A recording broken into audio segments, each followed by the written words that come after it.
What's going on, Grab Lives fam? Thank you for listening. And just to start off with our disclaimer, everything we say and do on this podcast platform has nothing to do with the views or opinions of the City of Los Angeles Fire Department. And I just want to also remind people about the 343 Fund. I am supporting them in their ability to sponsor a firefighter or first responder. I'm working with Ibogaine Medicine. So if you want to check out their 343fund.org website, you can check out if you want to donate and sponsor a first responder, you can do that. And it's ran by Angela Scudin, who runs this nonprofit in lieu of her husband who died, and he was a FDNY firefighter. And so this is about helping firefighters find some type of other option when they have nothing left, when they reached dead ends with traumatic brain injury and just PTSD trauma. So go ahead and check out more. You can check out the episode 343 Fund with Angela. We had an amazing talk and episode. So I love to support her program and so forth. So for today, I have Joe Linares. He is a firefighter from the LAFD, and he also was a Marine. He served 6 years with the United States Marine Corps, Semper Fi. And he came on here because a lot of talk around peptides came up. So he's the co-founder of Rejuvenate Peptides, and he's also the co-founder of Longevity Farms. And what he's doing is he's offering a 25% off on Longevity Farms products. I really love their ageless cocktail. And if you are interested in peptides and peptide therapy, he offers a 10% off on all peptides with a code, which I'm going to put into the comments in the description. So if you want to check that out, go ahead and do that. And for myself, I'm really proud of the work of Joe and really proud of his inner work he does on himself. And I think what I want to do is just provide as many resources and solutions as possible for men and women in chronic pain, firefighters, first responders. So that's one of the main issues is people who have a lifelong career where they've had injuries and something just doesn't get fixed, whether it's through workers' comp, whether it's you're going to physical therapy, we're taking care of stabilization, but there is just something missing. And I think peptides are this new avenue towards a solution. So peptides are a really fascinating topic. I ended up kind of tweaking my back, and it was just a QL muscle that was attached to the lumbar spine, and peptides helped my recovery process, almost sped it up like 3 times more. So there's been recent studies where the TB-500 and the BPC-157 cutting inflammation systemically in the body in half by 50%, which is truly amazing. So I know peptides are also known to be used for research purposes only. So also just listening to what Joe has to say about these things and these alternative treatments, even though they're deemed alternative treatments, it's because Western medicine doesn't use them. And anything that's alternative is something outside of the scope of the Western world, outside of capitalism. So please listen to this episode.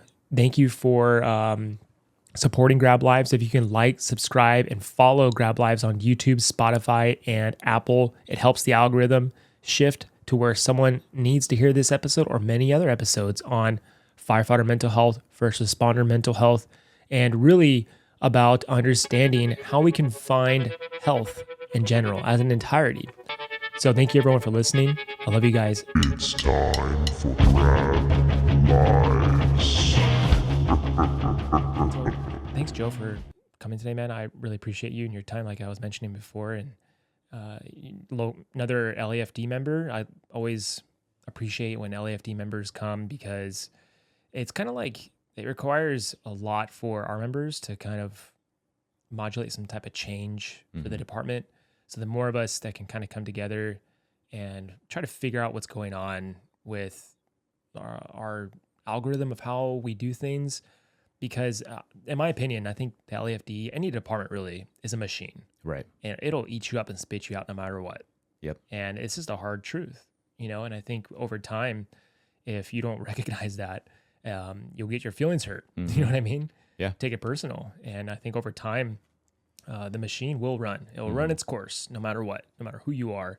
It will continue to do its thing. And it's a man-made construct, Right. you know? Yeah, absolutely. So I don't know where to start here, man. Well, first of all, it was Veterans Day yesterday, right? Right. And you are an ex-Marine. How many years did you do as a Marine? Yeah, so I did 6 years in the Marine Corps. Joined in 2003. I was in Iraq from 2007 to 2008. But yeah, I just wanted to say thank you for having me on too. I mean, Yeah, this is of course, awesome. Like I said earlier, it's almost like a full circle.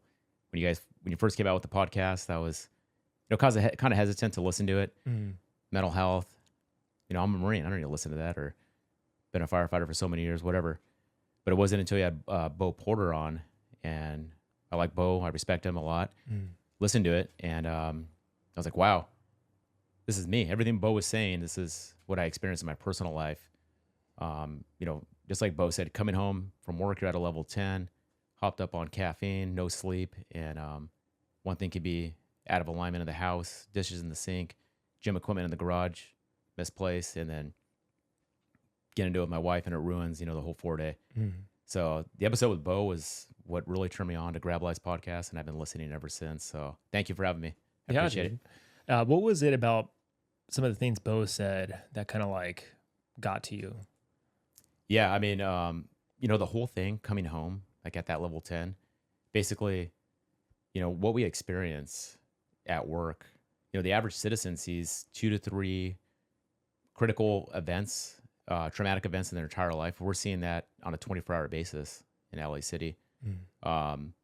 Just being in that fight or flight, the hyper vigilant state, coming home, and you're still in that fight or flight mode, where Bo says, hey, pull over, do some grounding, take a deep breath, and then really focusing on your sleep. Those are like key issues. But yeah, that episode really like resonated home with me. I ended up listening to it like 3 times. Saw Bo like a year later. I'm like, dude, that episode was so good. Described me perfectly when I thought, no, I'm fine. I don't need to listen to this. So yeah, the concept of grounding was like a hard swallow for a lot of people. Like, what the hell is grounding? What are you, a hippie? Like, yeah. And it's hard to explain to people, but like if you don't understand, like we're basically an electrical circuit, and as firefighters we understand electricity, right? And like we need a ground in order for something to run its course electrically. So if you don't have a ground, something will short circuit or the breaker will trip. And so that's what happens to us. Over time we will short circuit at home or whatever, and we shut down. And many times, I speak for myself, when I come home, I just shut down. I used to lock myself in my room, and I didn't want to speak to anyone until I would recharge. And so one of those ways to recharge is to ground, and you just put your bare feet on the ground if you don't have turf at home. And that helps so much. I mean, that's why people love going to the beach and put their toes in the sand. That's a thing. People say they feel relaxed when they do that, because you're grounding your system. Right. And there's something to it, something very special to it, where some people are barely understanding our physiology. And our physiology is so complex, like beyond what we can even perceive. And so I think over time, if we just understand that, then we get out of our own way to like listen and be open to new ways of feeling good when we come home, things like that, Yeah, all these little things add up.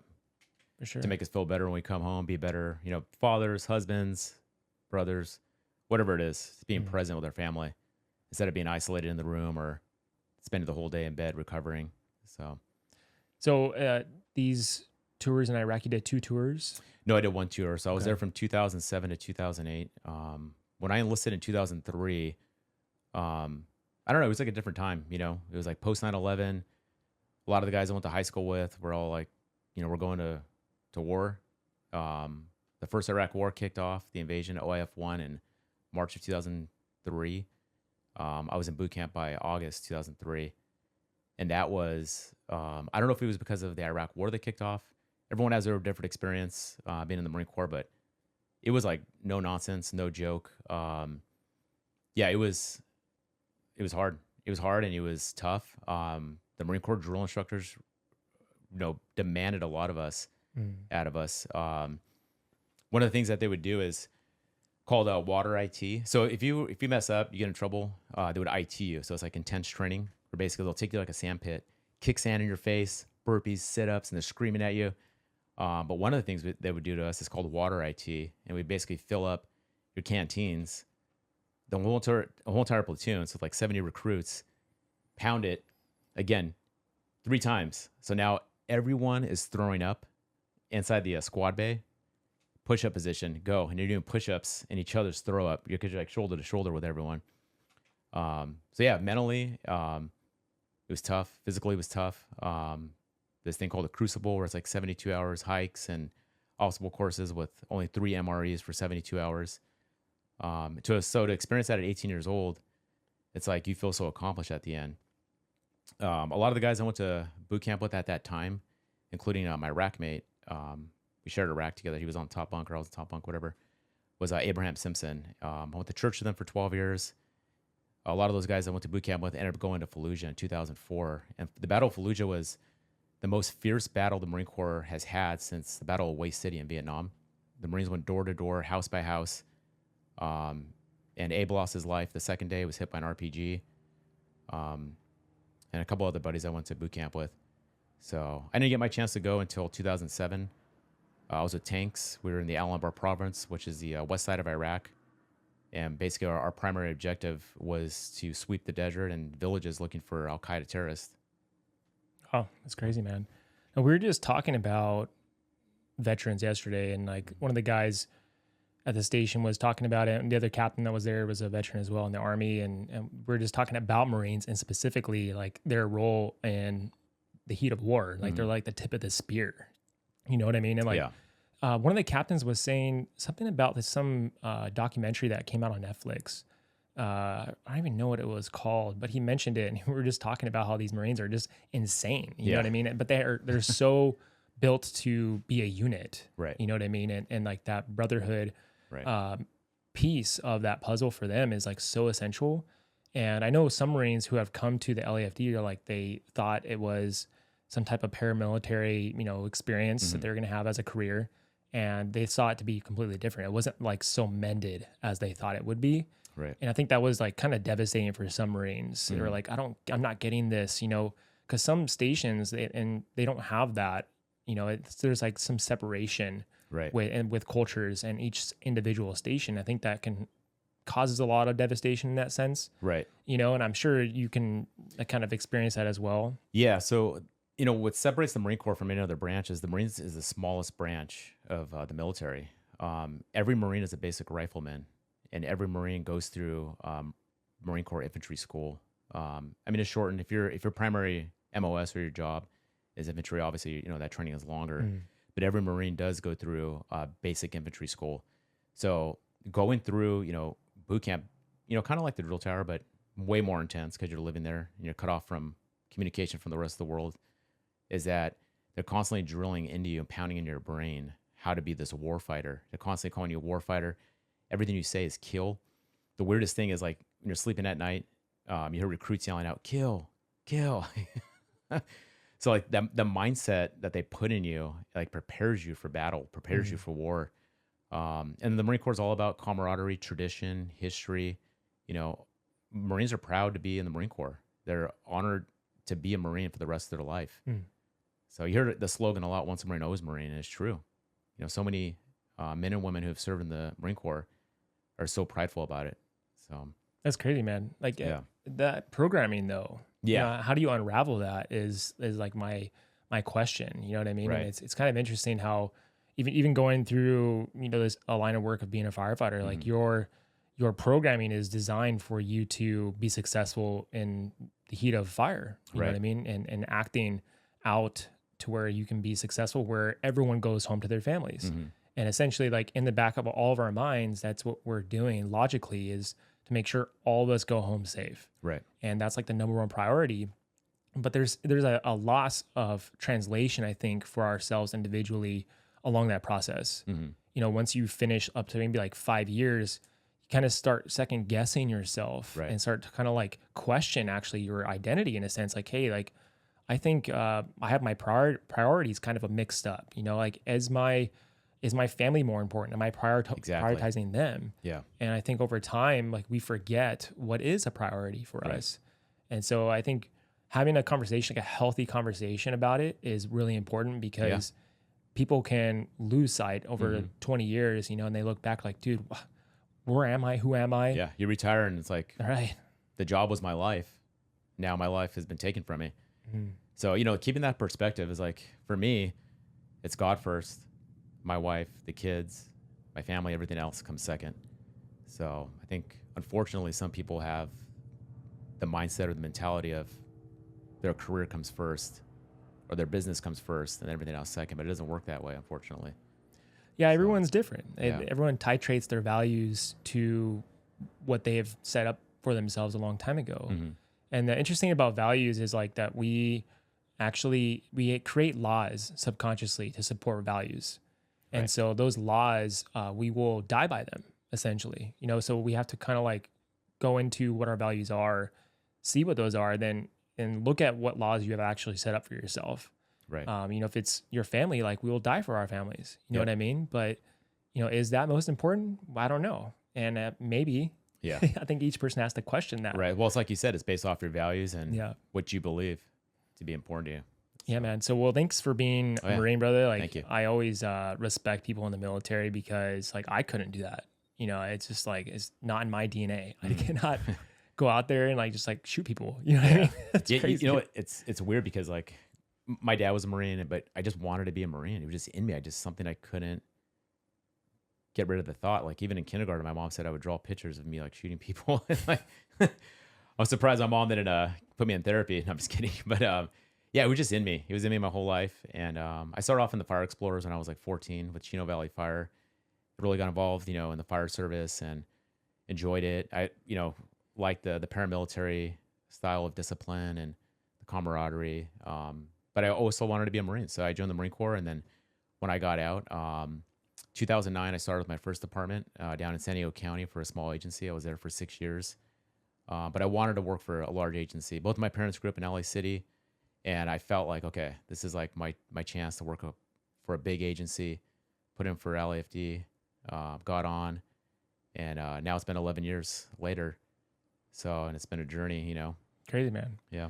Yeah, I love hearing people's journeys, like to where they're at this day and age, like the present day, and what each person did individually to get where they're at in their career, especially for like LAFD. So, you know, working for the LAFD, and especially with us dealing with sleep deprivation and the stresses that we're exposed to, firefighters die young. I mean, we die young, and I believe that the statistics show if you work, you know, a 30-year career in the fire service, your life expectancy is like 2 years after retirement. So we're working 30 years to enjoy like, you know, 2 years apiece.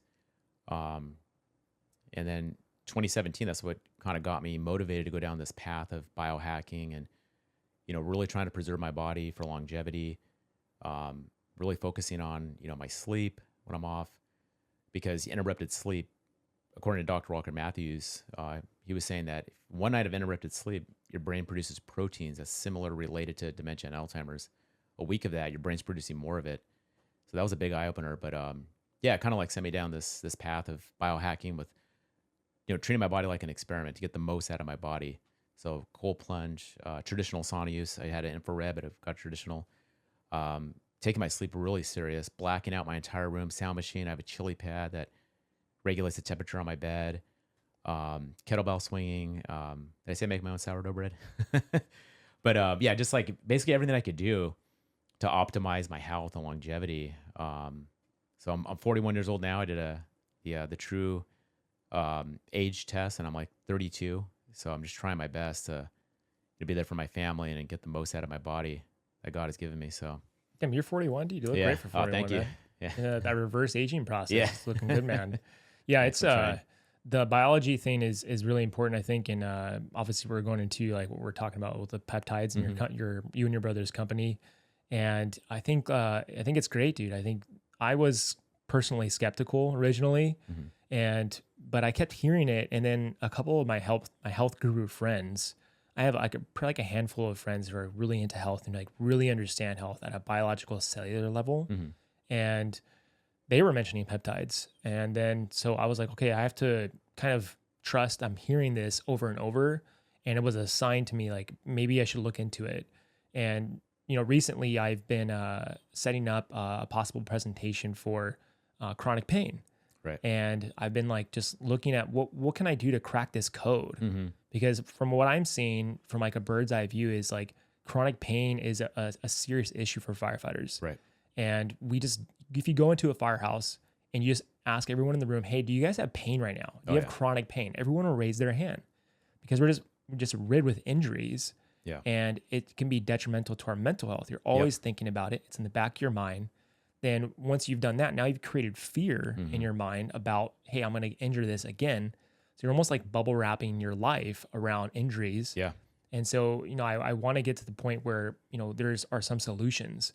And I'm tired of hearing like, oh, X, Y, and Z, this is a newsletter on, go see this person for your injuries.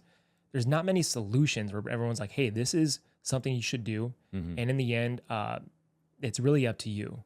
That's really what it comes down to. You're the only person that can make this change for yourself. Yeah. And you have to make that change or else you'll just kind of be a ticking time bomb at that point. Yeah.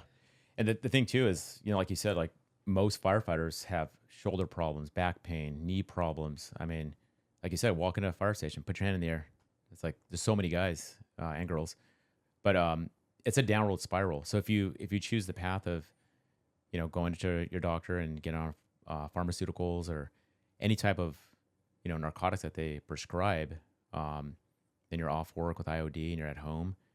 It's a dark path because how many guys do you hear of that eventually turn to alcohol or more prescription drugs, and they're not curing the pain. They're just putting a Band-Aid over it with these pharmaceuticals. And then what comes next is looking for the best orthopedic surgeon to put a piece of metal in you. So it's another foreign object. So yeah, the peptides, this is like quantified healing, like actual true healing at the cellular level that the FDA doesn't want us to know about or want us to use because, I mean, they're operating a multi-billion-dollar industry that people are pharmaceuticals. So when most people think about peptides, they're thinking about like, Ozempic or the weight loss ones, but that's just the tip of the iceberg. Peptides has been around since 1920. The first peptide was insulin. Since then, there's been 150 peptides that have been created. I mean, for everything, for better hair, better skin, better nails, pain relief, cartilage, collagen production, libido enhancement, energy, muscle building. The Russians actually created peptides about 40 years ago during the late 70s, early 80s. And it was a doctor called Vladimir, I'm going to butcher his last name, starts with a K. But the Russians created epithelion. And what it is a anti-aging peptide. And they created it for their soldiers that were working around nuclear power reactive plants and submarines because their age was accelerating much faster than the soldiers who weren't. So epithelion is a great peptide. It actually lengthens your telomeres. It's the only thing that's proven to increase telomeres, which actually expands your life, increases longevity. What's interesting with that is that Dr. Kimberly Hernandez, she wrote a book on epithelion, and epithelion actually is a sleep enhancer. It's not a sedative, but actually restores your circadian rhythm, increases the melatonin production naturally in your pineal gland. So as we age, circadian rhythm gets thrown off, especially with our job. Melatonin production goes down. So with her research, she takes epithelion every day. I actually started this protocol too. Every day, and it increases healthier sleep, increases your REM sleep, no more 3 a.m. wake-ups. Circadian rhythm is reset. So it helps your brain age healthier. So you don't really feel anything. Like I know a lot of people want to feel something, but you don't feel anything. So that's what the Russians created. Some of the other popular peptides, going back to your question with pain, is BPC-157, so body protective compound 157.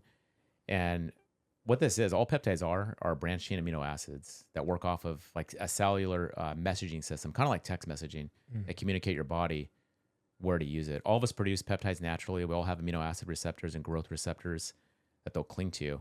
But what BPC-157 does is a tissue repair. So tissue, tendons, ligaments, increases blood flow to the area.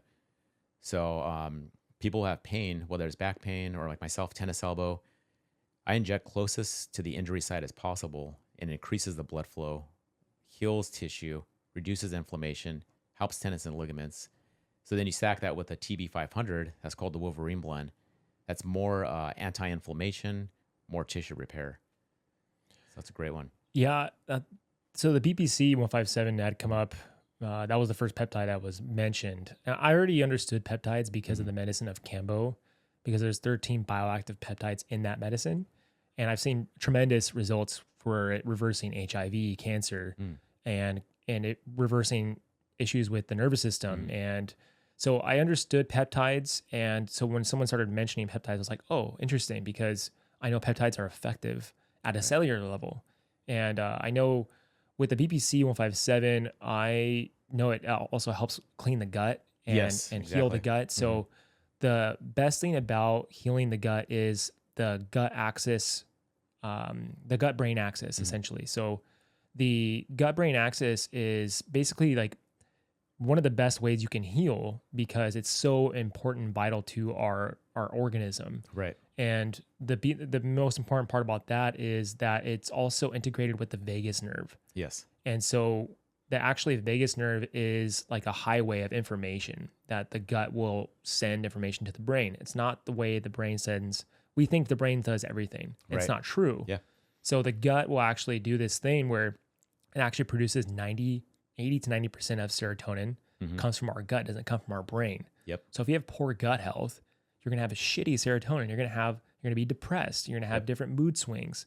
So attention span. Yeah. Focus. when I heard about that, I was like, okay, there has to be something about this specific peptide because it definitely focuses on healing the gut first. Right. Yeah. So I thought that was good. BPC-157 is awesome for leaky gut or any type of gut issues. So it's great to take. So I actually did a GI gut map, which is super interesting that we're talking about gut health. So like you said, the gut is responsible for so much in our body. 75% of our immune system comes from our gut. They call it like a second brain.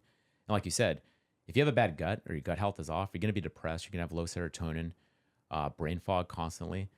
So I did a GI gut map because I have psoriasis. I had an autoimmune disorder, psoriasis. Basically, when I got out of the Marines, I developed it. It's scratched, so I bled, and it was taking over my whole body, and it was terrible. So I got fed up with it in 2016. Started researching it, cut out carbs, sugar, beer, and at the time I was like, "This is crazy. I can't do this." But I was in that much of like pain and sick and tired of scratching until I bled. So I reduced it down to like a small patch, but it was still there. The doctor was like, "Yeah, sorry, we don't know how you got it. Here's a tube of ointment of steroids you could take for the rest of your life, or you could do these shots that you can get tuberculosis from as a side effect." I'm like, "What?" I'm like, dude, there's no way. So a year ago this month, I did the GI gut map. And basically what it is I set it up through my integrative doctor. You poop like in a little French fry box, it looks like, at home, and you send it off to the lab. I get my blood work done every 3 months. I consider myself to be healthy. I'm trying to do everything right. I do fasting, watch my carb intake, all the stuff. And my doctor's like, I got your results, and considering how healthy you are, because I get my blood work done every 3 months, she's like, your gut is so messed up. I'm like, really? She's like, yeah, you have no probiotic, zero. You have no levels of Akkermansia. Akkermansia converts polyphenols into antioxidants. I have low stomach acid. I had a staph infection in my gut. I had a parasite. And I'm just like, man, this is crazy because I feel pretty good. Now I can't imagine how I would feel if I healed it. Well, fast forward a year later, and my gut's healed. So I had leaky gut, and I always thought that was a myth. I'm like, no one can test for it. Like, no, you have it. Then went after the parasite by name, killed the parasite, healed the staph infection, high dose Akkermansia, supplement them on, high dose probiotic, helped with my low stomach acid, and brain fog has been like eliminated, better sleep. So, dude, that's crazy. Yeah, man. it's huge. Serotonin was low by blood work too. That's what it showed. So it's interesting that you brought that up. Yeah, I mean, I think right now at this point, we have to just erase all we know about health because of just like the old paradigm. And I just had some like thing on Target Solutions where I had to like click through this like health, I don't know what it was, this health slide. And it was showing all the same pyramid of how to eat, starting with grains, all this stuff where, dude, all of that is completely wrong and it's misinformation. Right. And we're building off of like these old ways where it was feeding pharmaceutical companies, it was feeding these old ways of eating all these grains that are just sprayed with glyphosates, which is poisoning our system. So I could imagine you know, being a Marine, eating all these MREs. Yeah. That's probably what killed your gut, all that processed food. And being at the chow hall, where it's basically just like cafeteria food. Totally, man. Drinking totally terrible water constantly. Yeah, it all plays a role. It's huge. So going back to the peptides, you know, after 2020, I feel like a lot of people felt like their trust was broken with modern medicine or Western medicine, the FDA. So this is an area where we could actually get to the root cause and create healing using basically just amino acids. So peptides are huge. It's quantum healing. It's completely regenerative, completely different than pharmaceuticals or any other thing that's going to mess with your hormones. It's already naturally occurring in our body. So to add to the BPC-157, another one that I discovered, which you already knew about, was AOD. So AOD 9062, they all sound like robot names. Yeah. CJC 1295, AOD. BPC-157. So the AOD, I've been taking that since 2022. I started on peptides about 5 years ago, starting with the NAD first. And NAD has been huge for my mitochondrial health and sleep deprivation. But AOD, it stands for anti-obesity. And I thought it was just for visceral fat. You know, visceral fat is extremely important to address because what visceral fat does to our internal organs basically puts a chokehold on it and deprives it of oxygen. So anytime you have any organ or even your red blood cells that have a deficiency in oxygen is going to be disease. Just like Gary Brucka talks about that from 10X Health, and the presence of oxygen is a lack of disease. So AOD goes after your visceral fat, but what I didn't know is that there's a other side of AOD that no one's talking about, especially they don't want this to get out because this goes against pharmaceuticals, that AOD actually rebuilds cartilage, reduces joint pain, increases natural collagen production. Stack that with BPC TB-500, that's the best healing blend you can do. Save you from surgery. You don't have to put, you know, the metal rods in you or metal, a foreign object in your body. At least prolong it as long as possible. Yeah, I mean, that's a great one. That we were talking about before. And I know like the thing with AOD too, it stimulates thermogenesis, you know, so it can like create that ability to, it's kind of like that fire in your body to kind of like burn off disease. That's probably why it's burning off that visceral fat. Right. And so I think using that, you're stacking something like that, it's like really effective, especially if you're going to try to heal like something with connective tissue issues. Right. But man, it's amazing. Once I started researching, doing my own research, I'm like, okay, there's a lot to this. You know, it's not just these little small peptides. No, it's a rabbit hole of information. It really is, dude. The Croatians actually are the ones who created BPC-157 in 1990. And they have a full-on university with a research lab in Croatia that studies BPC and that produces it. So it's really interesting. It's been around. I mean, the Russians have had this for 40 years. We're just barely catching up now. Dude, Russians are crazy, bro. Yeah. Every time like I follow this Instagram account called Look at This Russian, and it's like these crazy Russians, dude. And they do the craziest shit. But and as far as medicine goes, I mean, they integrate, I mean, in Russia, they integrate like even the energetics of the body where they were bioregulation. Yeah, bioregulation. And then what they had done, like I had mentioned before in a couple of podcast episodes, that there was a couple man and woman, they were like married, and they had accidentally created this machine that can actually photograph your biofield, and just by like the thumbprint, and it just scans your radiation basically that you're emitting off your thumb. That's crazy. And they created this machine. And so what they would do is they would start to look at health based off the electrical system that's emitting off your body that goes up to like 6 feet. And this was an accident that they had done. And then they started like looking into it, like actually we can fix issues in the body based off your electrical emission that you're having from your physical being, but you can't see it. So we always have to, you know, relate to the scientific method unless we have proof, right? But that's our kind of like our way of thinking. Yeah. And I think things are changing now to where like we have these quantum computers and they have these AI, and like we're stepping into a new world right now where some of these things are actually visible. The subtle world is beginning to be seen. So exactly. Now health is changing like from the outside in of like this electrical field going inward into our biology. Right. And I was kind of explaining to you before, like in my opinion, and this has come from my own perspective of health, is like we have to heal at the consciousness level, or else something will return on its own. And kind of going into what we were speaking about before, like I was going to have this presentation, right, on chronic health, and I freaking threw out my back at work. Oh, Sure enough, and I was like, dude, what a fucking paradox. Like I have, this whole thing set up where, I've been able to heal my injuries, and then I freaking threw out my back. So I was like, what happened here? And lo and behold, man, it wasn't spinal. It was a QL injury, which is basically it connects, the QL muscle connects to the lumbar spine, but it'll lock up and you can't move, dude, once it locks up. That's scary. So it was kind of frightening because I've been through injury, and it just sucks, once you get injured. Have you tried injecting BPC in your lower back? Yeah. So this is kind of when I started was the BPC was when that happened. It all kind of came in this timeline where something like this was helping me heal.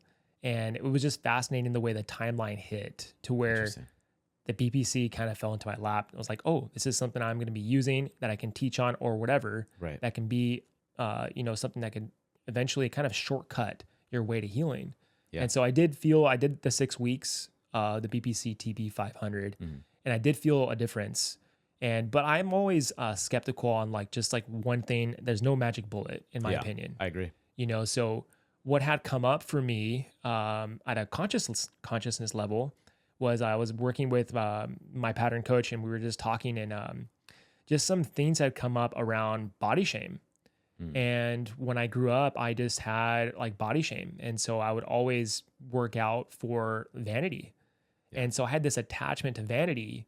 And that's around the time the consciousness kind of shifted with my body, where I'd had to have some type of injury. And that area of the body is where we create shame and guilt, which is really fascinating. It is. I didn't know that. So that is kind of what came up. So I shifted my viewpoint on how I see myself and how I see my self-esteem and how I trust my body.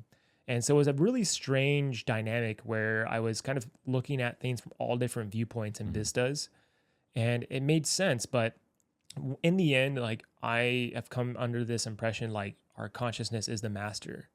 So you may go through your lifelong journey and not have to do anything, but for those who go through life and are looking to do deep work on themselves, in the end, we have to look at ourselves and find the truth of everything and face it. And if we don't, it's going to run our life subconsciously. And for some people, it comes up through pain. And I know for sure my body does that. Pain is always the barometer of how my consciousness is behaving. And so if I am not paying attention to that, then I'm kind of being ignorant to what's actually going on. So that's kind of a general context of sometimes how things is created.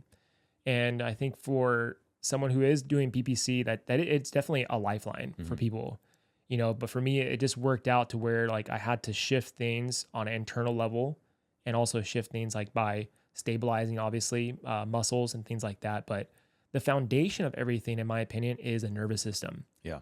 So if you have a shitty nervous system, then your body will go out of alignment some way to tell you, it's basically telling you, hey, I need some time to rest.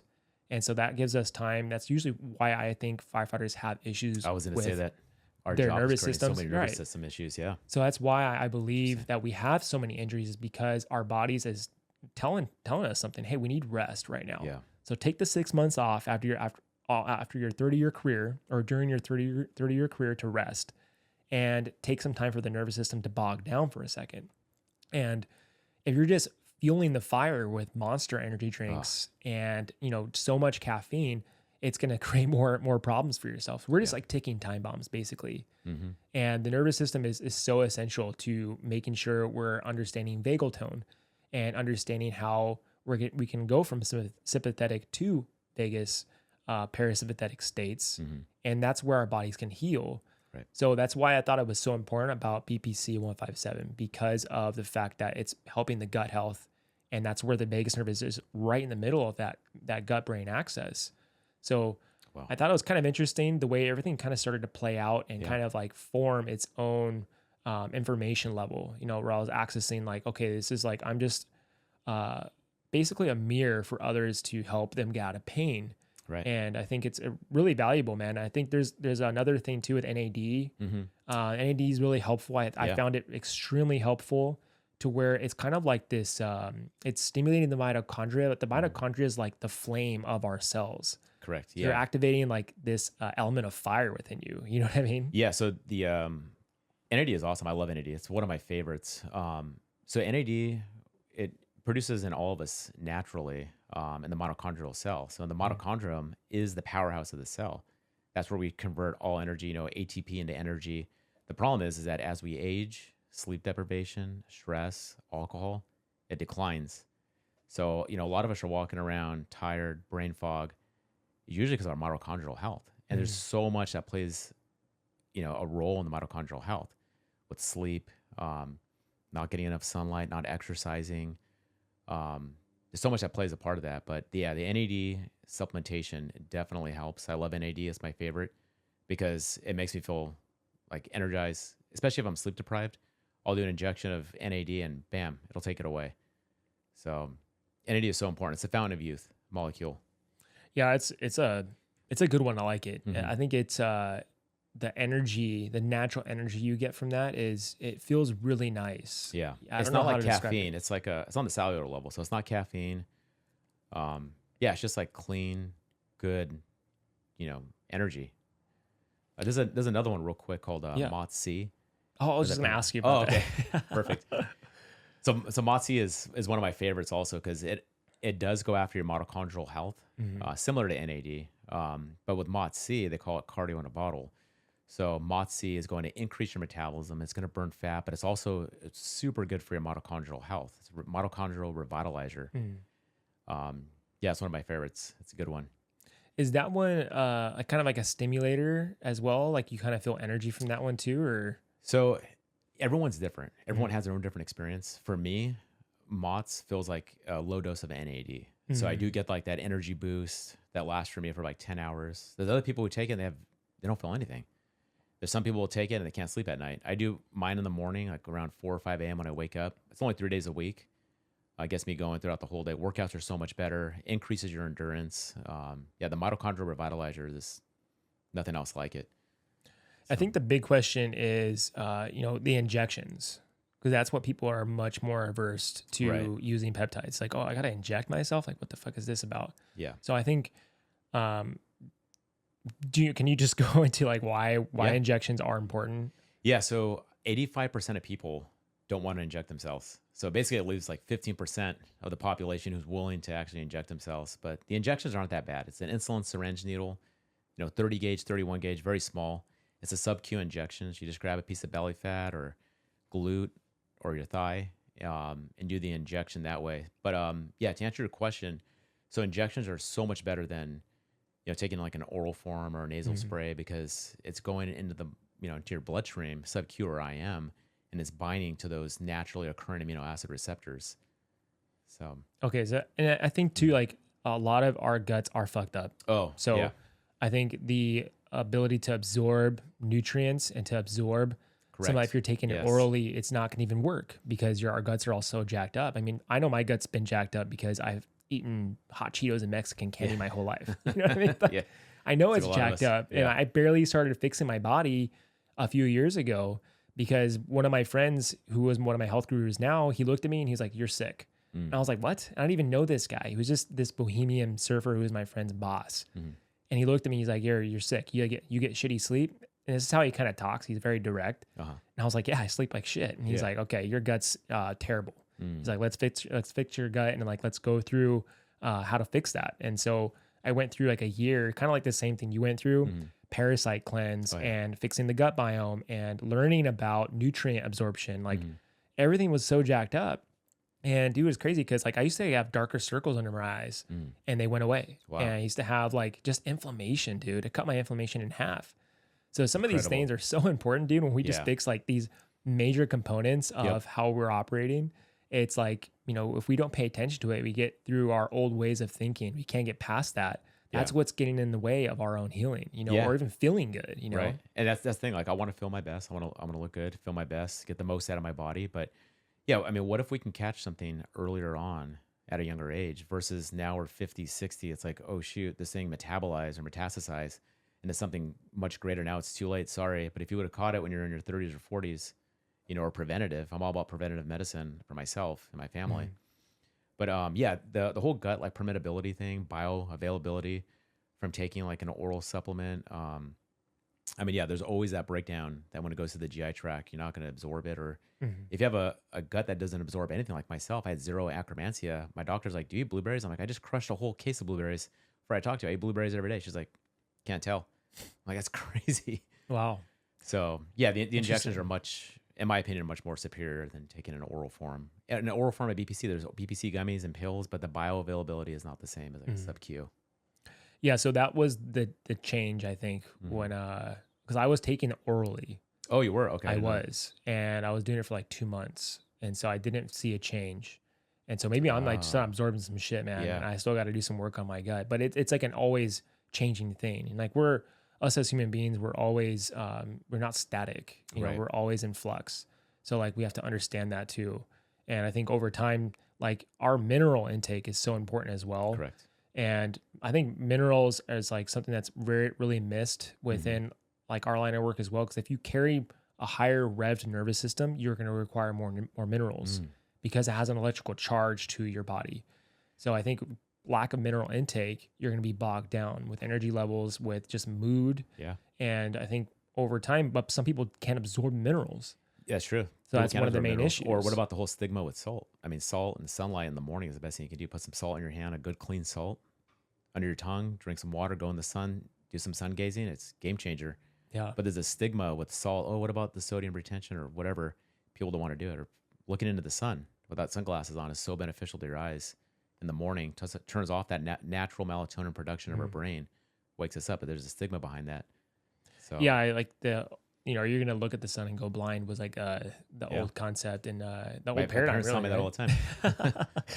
But actually, sun gazing is an ancient yogic practice where yogis would meditate and they would actually stare at the sun for hours. Oh, wow. Like really extreme stuff. But I know the sun gazing was like something where they did studies where how much melatonin was created when you just stare at the sun for maybe like 10 minutes or even less than that. That's 10 minutes is a lot, but just doing it for like maybe 1 minute. And you're supposed to do it at certain times, like when the sun's about to go down is the best time. For circadian rhythm. Yeah. Which is pretty interesting. Like, dude, all this information that's just come around is some of it is old ancient traditions and practices that we've just through the Western world we've just ignored. You know, and so like we try to reinvent the wheel on a bigger machine, which is capitalism, America. Yeah. You mean red light therapy?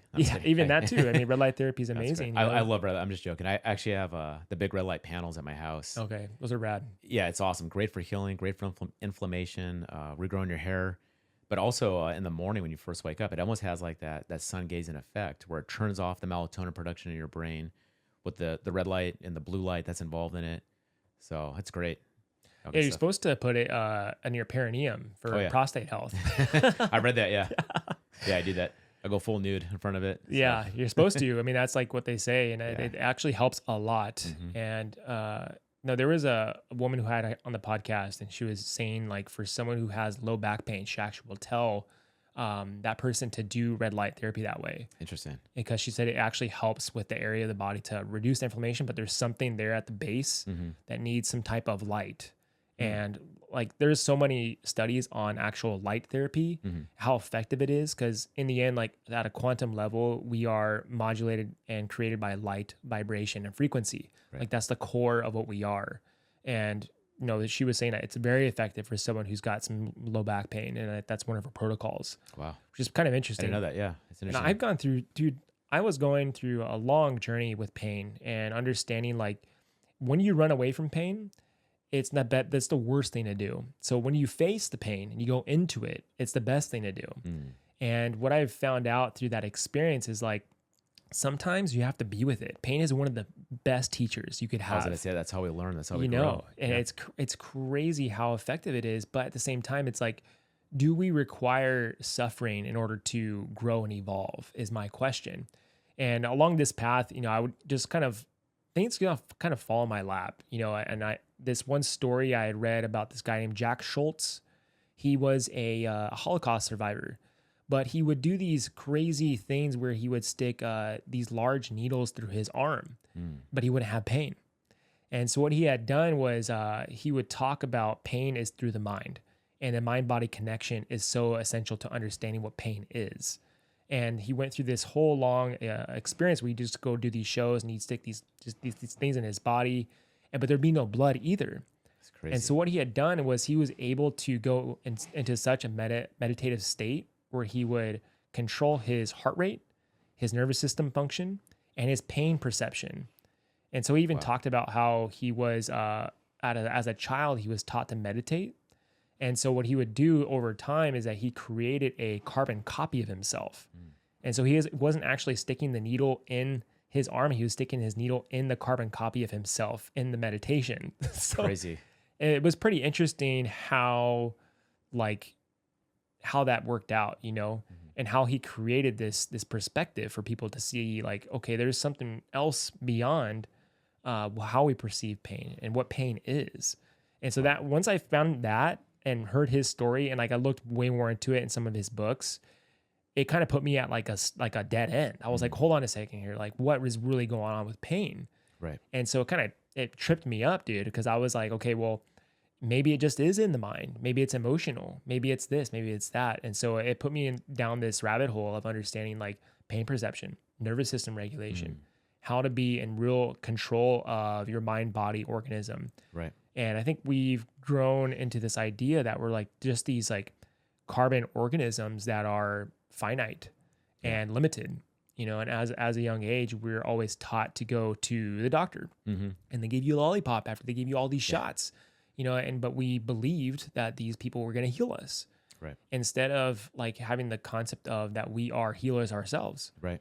And going into the concept of maybe these doctors are full of shit. And I think since COVID, we all figured out, I think it opened our eyes. Right, what's really going on with the capitalism machine that we live in. Right. And I think even with your story of you going to a doctor and was like just prescribing you something, was like, hey, these are X, Y, and Z side effects from what I'm going to be giving you. That's always the story. Yep. And then you're like, hell no. With someone with common sense, you're like, I'm not doing that. I'm going to figure out my own way. Exactly. And that's how great healers become who they are, because they didn't listen. Right. And they were skeptical and they started to maybe do their own research and things started changing, Yeah. I mean, the problem with Western medicine is, ask the question, do they really want to get to the root cause of healing you, or they just put a Band-Aid over it? Do these doctors take classes on nutrition or longevity in med school? I think we all know the answer to that. No. It's like they want us fat, sick, and nearly dead. But the mind-body connection is so important. It's being aware, and if you're not aware, you could become a prisoner in your own mind, make your own reality that keeps you in this prison.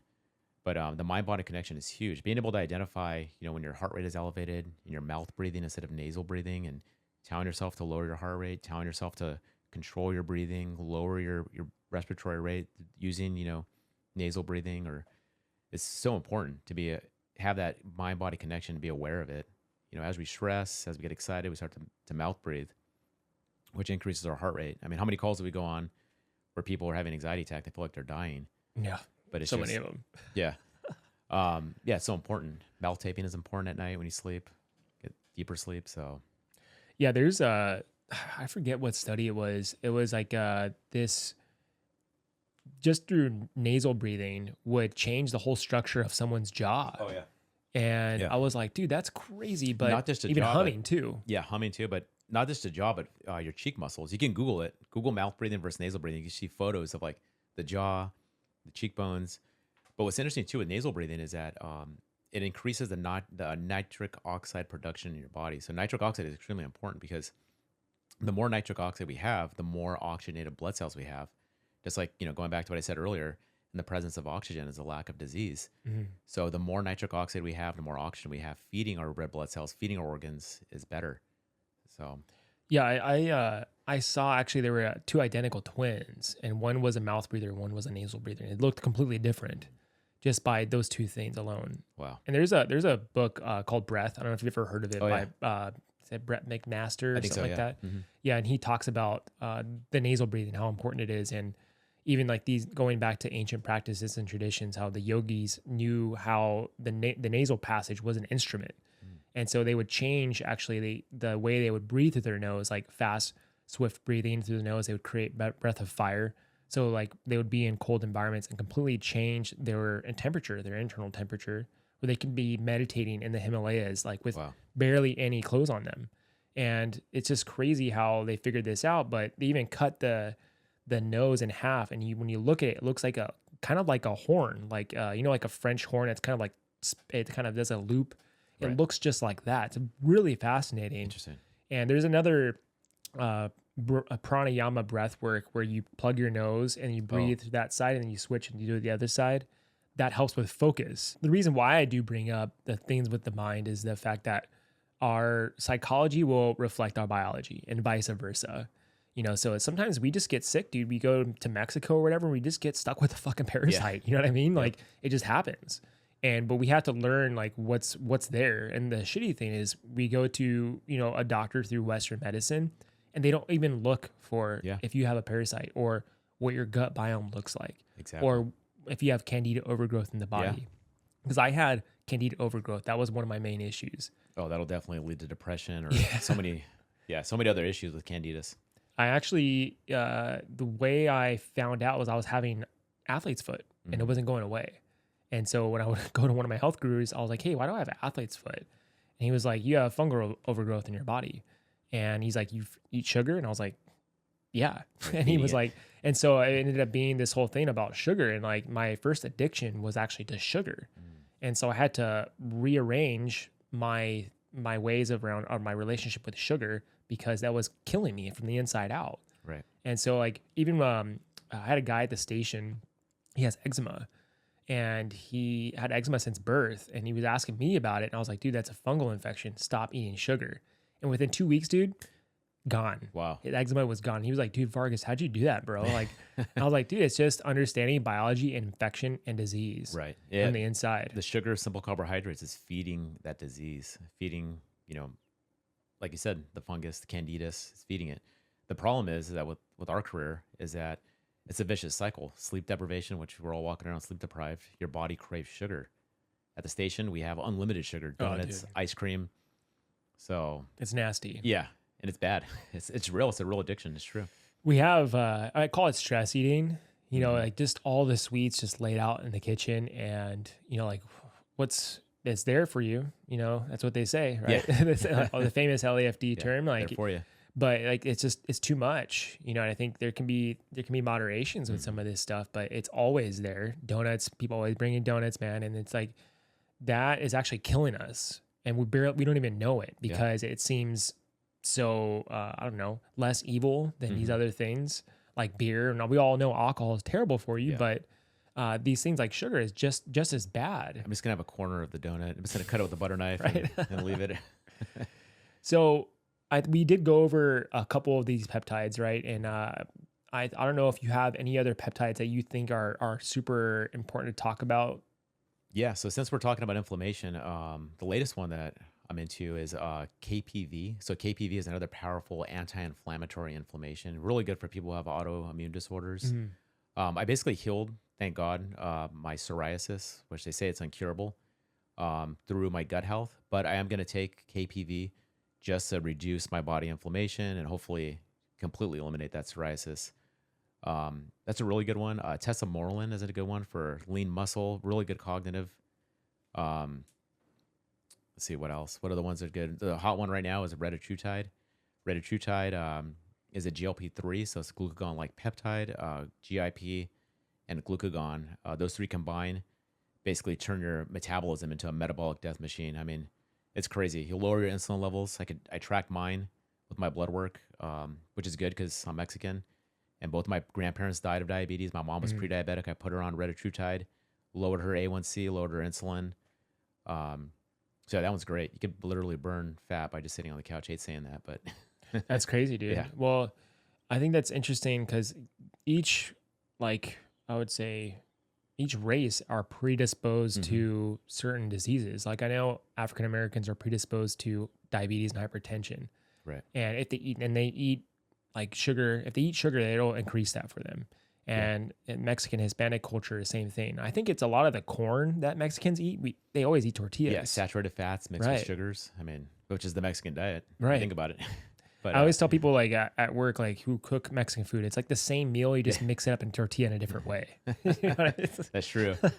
But yeah, I mean, what's crazy with the red Trutide, not only lower insulin levels, but we've had like two or three people come back to us and tell us like, hey, my blood pressure lowered like 20%. That's crazy. Actually, one of the guys, him. Okay, that's crazy. But yeah, it lowered his blood pressure. And another guy living across the country, he texted me, he's like, dude, I'm a high school football coach. He was overweight, lowered his weight, but he also lowered his blood pressure, which is awesome.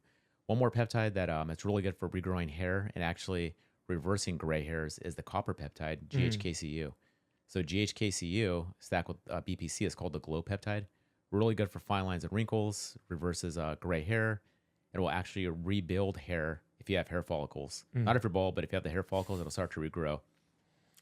So, damn, dude. Yeah, I did know about the GHK because my wife was telling me about it.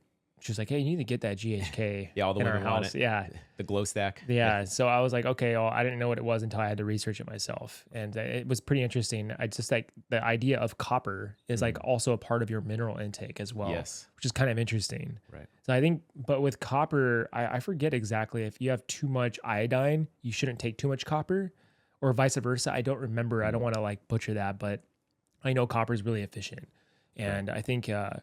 For myself, I think I did feel a huge difference. I was able to recover quicker with my back injury with the BPC TB-500. Awesome. And I think I did the first 2 weeks. I had some bubble guts, dude. So I know it was doing something to my gut. Maybe resetting your gut. Yeah. And I was like, and I'm pretty susceptible to understanding like what's going on if I reintroduce something. I'm pretty conscious about how I'm putting new things into my system. That's why I'm kind of careful with the things I put into my system because sometimes I just don't need to put anything in my system at all. Right. And I'm not always looking for a quick fix either. I think a lot of people they have this expectation with certain things. You know what I mean? We live in a culture where people want immediate results. Right. Or they just want the Amazon service where it shows up at your door in 12 hours. Exactly, dude. But it takes time.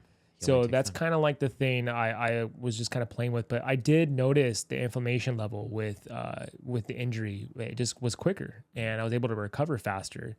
And I think when we're so active, sometimes we don't have time. Yeah. You know what I mean? To just take your time and like slowly work your way through this injury. Like it's very frustrating, number one. And then number two, like sometimes we got to go to work and like provide for our families. Yeah. So I do think this is a lifeline for a lot of people. And I think over time, like medicine will change without a doubt because the systems that are been supporting this capitalistic culture of just making you sick is really it's falling apart. We can all see that cracking within our naked eye right now. Yeah. So I think with one of the other things you also have like another supplement company called Longevity Farms. Yes. So Longevity Farms. So going back to the mitochondrial health, mitochondria is huge. It's the fountain of youth molecule. My brother, Mike Linares, he's the founder and owner of simplenursing.com. Great online tutoring program for nursing students. But my brother geeks out just as much as I do on biohacking, longevity, and supplements. So he's actually the one who got me into peptides. I thought he was a kook. I'm like, dude, what are you doing? You're injecting yourself? No.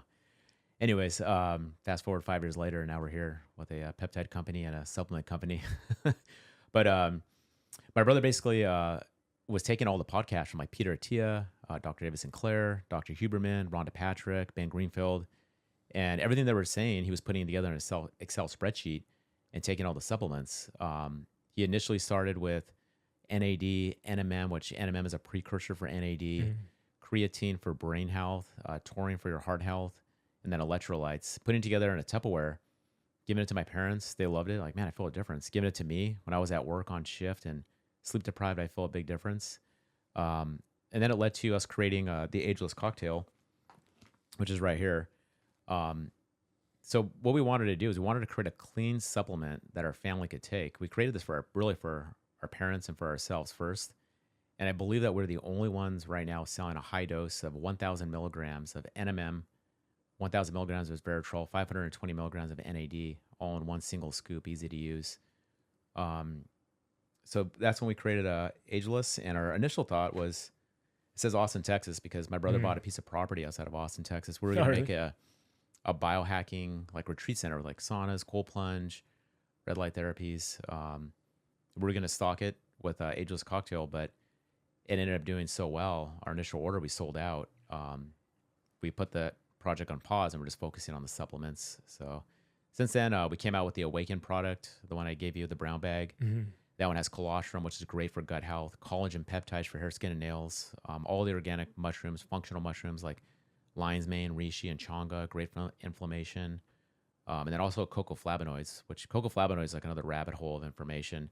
Two of the biggest studies for cocoa flavonoids is the NIH came out with a study saying that females who took 320 milligrams of cocoa flavonoids for 20 weeks saw a decrease in fine lines and wrinkles. And then That's in the Angela's cocktail? The brown bag I gave you, the Awaken. Oh, okay, got it. Yeah, sorry, I didn't bring it. No, I have it, but that makes sense. Okay. Yeah, but that one I have. That one has colostrum in it, Yes. and that's a dairy product. Is that correct? Yes, it is. So it's a bovine colostrum from cows. Our manufacturer is here in Southern California, and it's the same manufacturer for MR, like the expensive colostrum, same exact colostrum. And then our collagen peptides is the same as Vital Farms or Vital Proteins, the bovine collagen. Sorry. But yeah, the cocoa flavonoids are awesome. So cocoa flavonoids will increase your stem cells. There was also a study by Rhonda Patrick that she just like reposted, talking about how it lowers your C-reactive protein, lowers inflammation of the heart, can decrease risk all mortality by like 27% by continuous use of cocoa flavonoids for I believe 6 months. So that was a great one to take in your coffee, or I like to put in my protein shake. It tastes like a chocolate shake. Yeah, I had that at the station, and one of the captains picked it up. He's like, "What the hell is this?" And I was like, "Dude, I honestly like it was a gift." I was like, I've been trying it out, and it does. It's nice around like the afternoon, like post lunch or even before lunch, but like the afternoon, like around noon is like where I like that timing with that drink. It tastes really good, man. Yeah, it's crazy. Thank you. It's flavored with a freeze-dried organic lemon, so it's all clean supplements. Just something clean that we could take for our family. But yeah, that's kind of my routine. I've experimented taking it first thing in the morning on an empty stomach. At work, I like to drink it chilled midday, like you said, like a little pick-me-up without the caffeine. So another one we have is creatine. So the creatine that we have is made here in the United States. It's pure. All of our products are third-party tested for actual efficacy of the dose that we claim. But creatine is so important, not just for building muscle, but I take it for my brain health. So I've been taking it, every day, 7 days a week for the last 5-6 years. And what creatine does is stimulates your brain like you got 8 hours of sleep if you didn't. It's also a neuroprotective against Alzheimer's and dementia. I have my parents on it because they're approaching age 70, and as we age, our skeletal muscles decline, and that's when we fall and break a hip. So I have to make sure my parents are on it just to retain a little bit more of the skeletal muscle. So. Yeah, I think I was always really organic with my supplementation and making sure I'm not always taking too much. But when I started to do creatine, I did notice a big change and like a shift getting off shift. So like that was one of the bigger things for me, because like I don't want to be like this guy. Like I remember a captain came to the station one time and like had like 20 supplements, and all of us like knew he wasn't going to take all that shit. So I think I always limited it to a couple different things, Right. and not overextending myself to where I'm gonna waste my money. Number one, and then is it gonna actually work? So I only take things that I feel a difference with, and like all your products, I absolutely felt a difference 100% with like taking it on a regular day basis, and then also feeling a change that felt good and clean. I don't know how else to describe that, where like. You take whey protein, it's not fucking good for you. You know what I mean? It's just like it's taken from some random unknown source. You're going to Costco and just grabbing this big giant bag. It's like, where is this coming from? Exactly. So I think that's one of the things too, is knowing where it's coming from, and then like the change you can feel. Because if you're not feeling a change from a supplement, it's bullshit. Right. So exactly. The only things I was taking, dude, I was taking that bottle right there, like that whole package. Oh, yeah. The beef liver dehydrated with bovine testicle, which helped my testosterone levels naturally just raise up, because a long time ago, back in the 50s, like natural testosterone levels were through the roof, right? Like 1,000, and now it's like they lowered it to like 600 now, to where that's normal. But that's not normal back in the 50s. So why are we changing the threshold of what normal testosterone is? Right. I think it's because over time, like the natural lower testosterone for all males. Yeah. And I think it has a lot to do with microplastics. Yep. It has a lot to do with kind of like the scented candles, and like the scented things that they plug into the wall, like the plug it in. Yeah, it's all mechanisms. all endocrine disruptors. We're in a testosterone epidemic. So like you said it perfectly. Like in the 1950s, I seen those charts and graphs. Like men's testosterone, were elevated 900, 1,000, and now today, men in their 30s have a testosterone of like 200. It's like, what happened? Dude. It's all the endocrine disruptors, Wi-Fi, microplastics, terrible water, terrible air. Our soil is bad. I mean, but testosterone is such a vital component for a hormone for men and women. Right. Yeah, it's not just for men. Women need it too. Women's normal testosterone is like between 0 and 100. My wife got tested after we had our kids, her hormones were all off. She was like at 15. It's like a 60-year-old woman. My wife was like 34. Interesting. So, yeah. Yeah, and it's a tough one for me because I don't want to like bubble wrap my life like, oh, I got to take this, I got to take that, I got to reduce this, and so I am just careful to the point where I'm making sure I'm conscious of like how I'm eating food, where I'm eating it from, and making sure I can do it that way where I'm not like stressing myself out in the middle of it. You know what I mean? But we are in the belly of the beast in America. Everything's poison essentially, unless you're paying attention to what you're eating. Exactly. And I think we do it for our 11-year-old in our house. Like we have to make sure like she's not eating candy all the time, or she's eating Red 40 and all these things. Because once we feed her those things, like she's bouncing off the walls. And so she's kind of like a direct reflection of like what we do when we eat those things, and it's like our biology is so vital.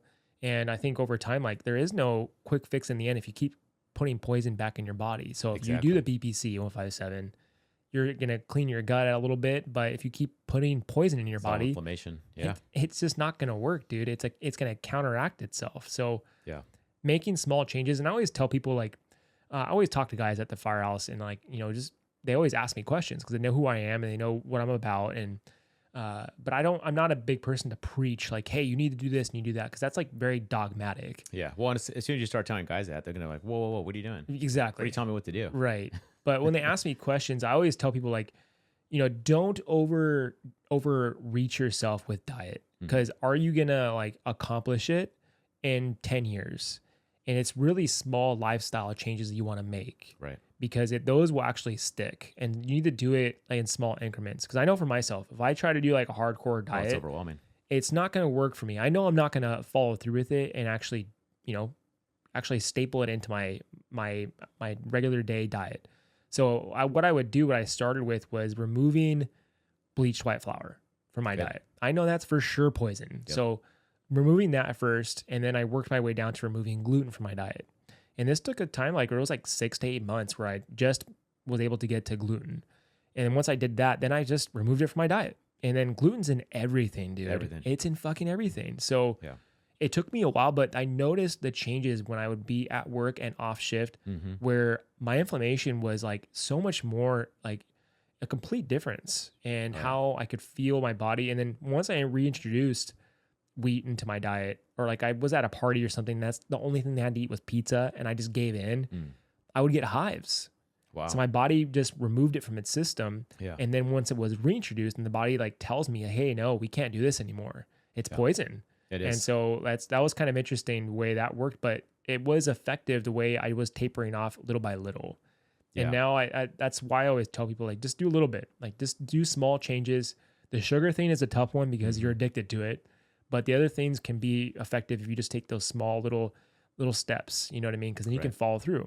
Exactly. Yeah, and there really is a mind-body connection with food and like a food addiction. And I can't live without bread or gluten. It's like, yes, you can. You just got to try it and have the mental discipline to work your way up to do it. Yeah, nothing feels better than eating like a ribeye steak by itself. I mean, it's like a dopamine response and all the minerals and nutrients that's in a ribeye. It just feels so much better than, like you said, eating a piece of pizza or smashing like a gluten bowl of soup, So you just feel tired after, man. You don't feel that great. I mean, if you're conscious enough, you'll notice the subtle changes once you start playing with this removal of certain things from your diet and doing it slowly. Like you notice over a period of time, like what it's doing. You know what I mean? Right. But if you don't, you're just stuffing everything in your face, then you're gonna kind of just get stuck, and you're gonna be ignorant to like what poison you are putting in your body. Exactly. But explaining this to a firehouse is really tough, bro. I mean, I don't like to preach like I was telling you either. So when people do cook certain foods, like certain gluten heavy foods or like pastas and things like that, I just can't eat it, dude. Yeah. And I don't expect people to like have to succumb to my habits. And I don't like to make it seem like I'm holier than thou either. Right. You know, because that's just off putting. But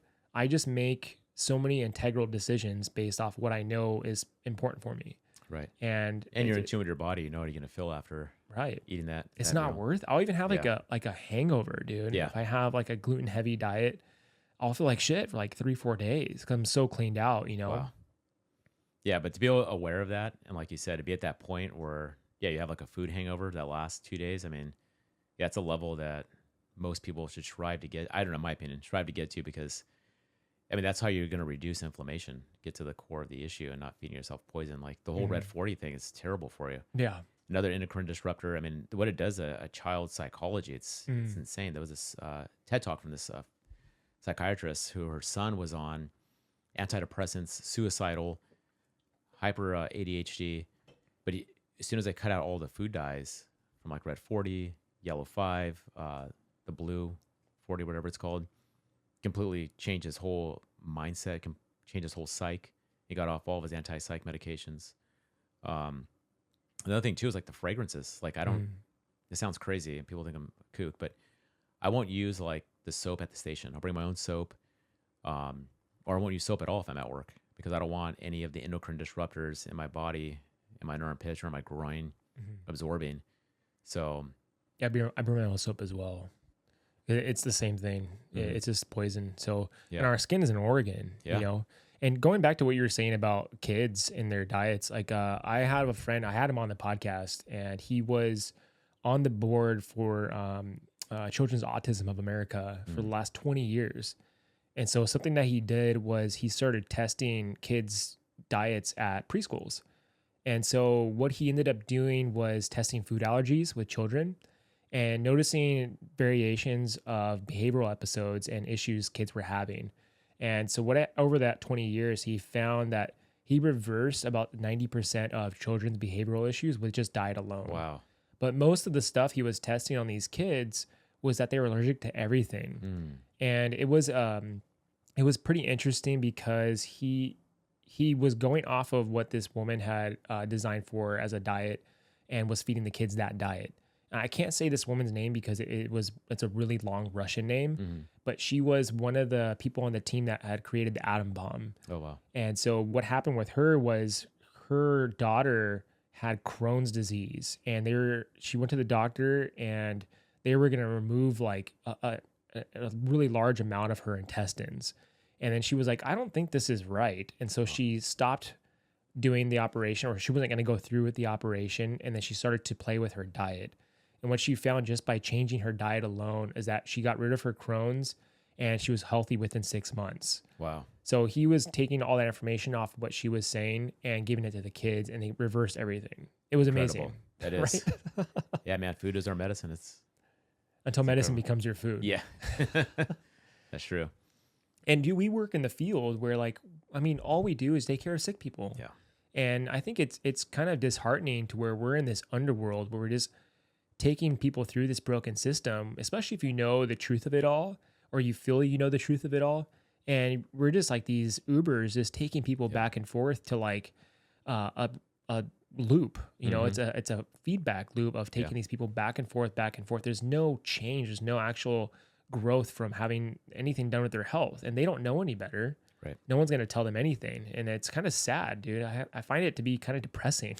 It is. Yeah. I mean, you know, we get the opportunity to pull the curtain back of society and see how society really is.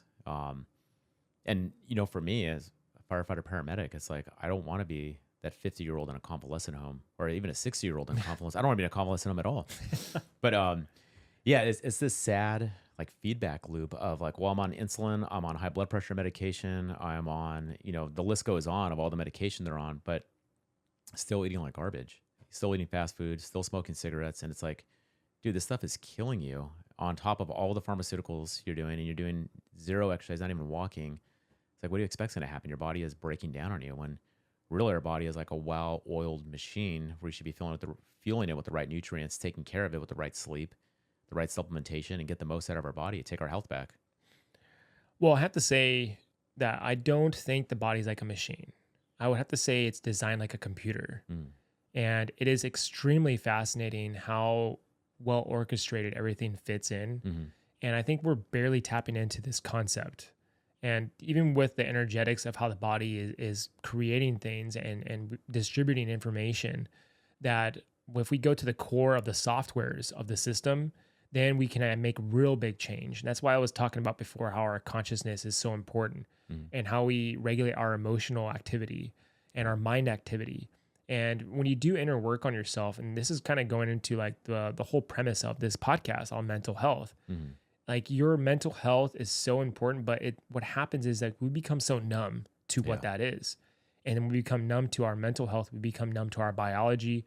And then you have these guys just walking around the fire stations with just a gut full of pork and whiskey. Like you're going to feel terrible if you're walking around like that. Like how do you think your health is going to look like? How do you think you're going to feel when that is what the embodiment of what you are walking around? Right. And so I think the mental health is just one sliver. Yeah. It's just a reflection of what's happening on internally. True. And it even starts with your hygiene. You know, when I go to someone's house, I always tell, you know, when I'm training a paramedic student, like always pay attention to someone's hygiene. It's always a direct reflection of what's going on internally. Yep. So like you immediately, like as far as visual vitals and quotation marks, check that out first. That's a huge tall tale sign of what's happening for that person. Yeah. They're not taking care of themselves. So like there's some level of neglect within themselves. But that same concept goes within the firehouse and all of our firefighters who are activating a potential ticking time bomb within themselves for a potential suicide or a potential person who's just addicted to something. And dude, we have so many issues with addiction and it's not talked about. You know, but I'm working within the behavioral health field and with our department, and I hear it all the time, man. Like it's almost like weekly sometimes where guys are sent off to like these rehab centers. But no one hears about it because it's got to be hushed out. But in the end, like that is a serious problem. You know, addictions are just a cry for help, you know, and it's the only thing that's been someone's coped with for something that's buried deep down inside. Right. And I think that's kind of like something to kind of bring some light upon is just paying attention to yourself. Like if you have some addiction to something that's just viced you in, like that's something to look at. Right. And I think for myself, I've came to the agreement that I'm just going to be honest with myself. Like I'm addicted to nicotine. I like having a Zen in my mouth. Like I cannot deny that. Yeah. But I make sure that I'm honest about that whole concept. Am I hiding from something? And that's what we were talking about before with understanding like our ability to cope has a lot to do with how we hide from the truth. Yeah. And when we hide from the truth, it's still going to creep up on your back. You know, everyone's got to pay the piper no matter what. So in the end, like if you can start working on yourself at a mental, emotional, psychological, body, mind, spirit connection level, just ask yourself questions and be honest with yourself, man. Be brutally honest with yourself and pay attention to what reactions you have and what disturbs you in the back of your mind. And I guarantee you will find your answers if you just follow that thread. A lot of times we see the tail kind of wiggling and we grab it and we pull it out and it's something bigger. I guarantee that it's always going to be the case. That's good. So it's really important to just help people. It's a guidance factor for people. Like it's not so serious. You don't have to go to therapy. It's just honesty. You know what I mean? Yeah. No, it's really good. And, you know, a podcast like this is what brings it to light. I mean, I'm here. But, you know, my brother, he's really big into mental health. I mean, you guys would have a great conversation. But, you know, what something that my brother says, and he's been preaching for years, is like so many people focus on your physical vanity, how you look, put so much time in your physical health and well-being, but it all starts in the mind. If your mind is off, if you have poor mental health, everything else is going to follow. So he's like, how many people are actually willing to put in the work for mental health, for wellness? You know, like you said, we have so many of our members walking around with, you know, you could see it, the stress, the impact of the job, compounded over 30 years. It takes a toll on you, especially if you're ignoring it, suppressing it. But yeah, I mean, take the time off, go on vacation with your significant other, you know, try to reduce the amount of SOD that we have to work or overtime days we have to work, and take that time off, focus on exercise, focus on quality sleep, high quality sleep. And And then, like you said, ask yourself those questions of mental health. Do I have an addiction? Is this my demise or just taking over my life? I don't have control of it. So very important.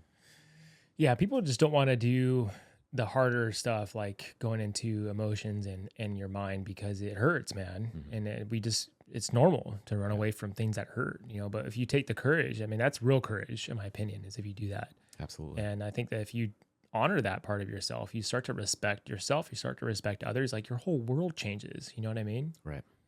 So is there anything else, brother, like that you wanted to talk about in reference to like your peptides or your supplemental company? Yeah, for the supplements, just real quick, we're coming out with the world's first NAD protein powder. Again, all of our supplements are clean supplements. We have full transparency on Longevity Farm's website with our third-party testing results for the dose that we claim, with the efficacy. I don't want any questions about, like, oh, where are you guys making this stuff? It's made here in Southern California, full transparency. Peptides, same thing. If you go to our website, Rejuvenate Peptides, we have our third-party testing results. I don't know too many peptide companies that actually pay extra to show the results. So ours are actually tested for purity, for the efficacy. And then also for the listeners too, it's Longevity Farms. We have an LAFD discount code, LAFD25. You can save 25% off. And then for the peptides, LAFD10. So hopefully it's my way to give back. If anyone has any questions, they can reach out to me directly. I'll put my email in the show notes. So yeah, any way I can give back and help. Sweet, man. Well, I think in the end, the concept about giving a quick fix is there's hope with this one. I think, you know what I mean. Yeah. And I think there's hope with having something that's effective, but that's not hurting your biology. It's actually going to benefit you, and it's natural. It's going to stimulate those peptides inside your body and give you the opportunity to kind of grow effectively, but it kind of like shortcutting your process with injury and somewhat fixing your gut and all those things. So Right. NAD is great, man. I love the NAD. That's a great product, and I highly recommend the Angelus cocktail. Is that what it is? Ageless. Angelus? Ageless Ageless cocktail. I always thought, for some reason, dude, I was reading it Angelus cocktail. Angelus Forest.